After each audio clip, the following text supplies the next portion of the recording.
بسم الله الرحمن الرحيم.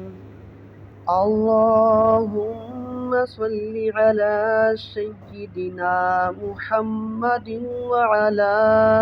آل سيدنا محمد صلاة تنجينا بها من جميع الأهوال والآفات وتقضي لنا بها جميع الحاجات وتطهرنا بها من جميع السيئات وترفعنا بها عندك أعلى الدرجات وتبلغنا بها أقصى الغايات من جميع الخيرات في الحياة وبعد الممات،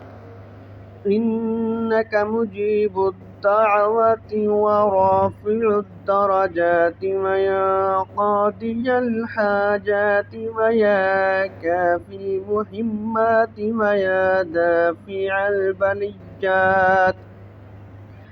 ويا حل المشكلات أغثني أغثني أغثني يا إلهي،